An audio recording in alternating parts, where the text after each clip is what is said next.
कराड विमानतळ आणि नाईट लँडिंगचा विषय हा जुनाच आहे। यांच्या बाबतीत तत्कालीन मुख्यमंत्री पृथ्वीराज चव्हाण यांनी आवश्यक ते प्रस्ताव तयार ठेवले होते। 2 महिन्यांपूर्वी राज्य सरकारने अधिवेशनामध्ये लागणाऱ्या निधीची पूर्तता केली। 48 हेक्टर क्षेत्र या विस्तारीकरणासाठी करावं लागणार आहे। त्यामुळे 1280 मीटरची असणारी धावपट्टी ती 1700 मीटर पर्यंत करण्यात येणार आहे। तर 48 हेक्टर जमिनीपैकी 30 हेक्टर जमिनीला सरकारचं नाव लागलेलं आहे, परंतु अजून ती जमीन सरकारच्या ताब्यात आलेली नाही। तसेच राहिलेल्या जमिनीचा मोबदला अजून शेतकऱ्यांनी स्वीकारला देखील नाही। त्यामुळे विमानतळ विस्तारीकरणाचे काम हे रखडले। 15 दिवसाच्या आत जी रक्कम शेतकऱ्यांनी स्वीकारली नाही तर तीच रक्कम आम्ही कोर्टामध्ये सुपूर्द करू, अशी माहिती आता पालकमंत्री शंभूराज देसाई यांनी दिली आहे। कराड विमानतळाचं विस्तारीकरण आणि नाईट लँडिंगचा विषय हा खूप जुना आहे।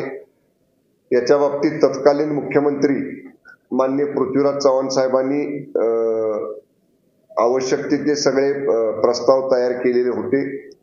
नुकतंच याच 2 महिन्यापूर्वी राज्य सरकारनं या विमानतळासाठी अधिवेशनामध्ये घोषणा करून लागणाऱ्या निधीची सुद्धा तरतूद केलेली आहे।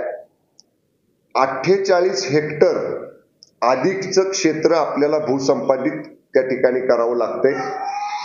त्याच्यामुळं 1280 मीटरची असणारी धावपट्टी ही 1700 मीटरची आपण करणार आहे आणि जवळपास त्या 48 हेक्टर पैकी 30 हेक्टरच्या आसपास जमिनीला ऑलरेडी सरकारचं नाव लागलेलं आहे, परंतु नाव सरकारचं कागदोपत्री लागलं असलं तरी अजून ती जमीन सरकारच्या ताब्यात आलेली नाही, हा एक विषय।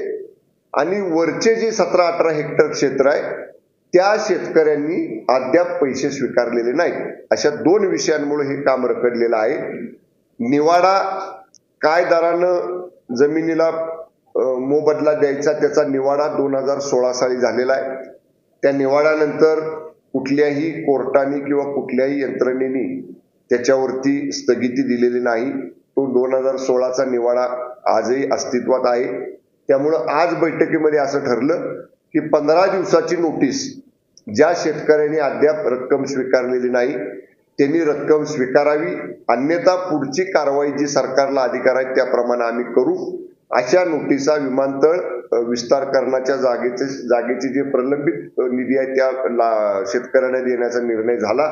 त्याच्यावरती स्वतः जिल्हाधिकारी मॉनिटर करणार आहेत आणि जर 15 दिवसामध्ये ही रक्कम संबंधित शेतकऱ्यांनी स्वीकारली नाही तर ती रक्कम कोर्टामध्ये आम्ही जमा करू आणि सरकारला जो अधिकार आहे त्या अधिकारानुसार आम्ही त्या जमिनीचा ताबा जमिनीवरती राज्य सरकारचं नाव लावू आणि राज्य सरकारचं नाव लागल्यानंतर ती जमीन आम्ही राज्य सरकारच्या ताब्यामध्ये घेऊ। अशा पद्धतीचा निर्णय आजच्या बैठकीमध्ये झाला।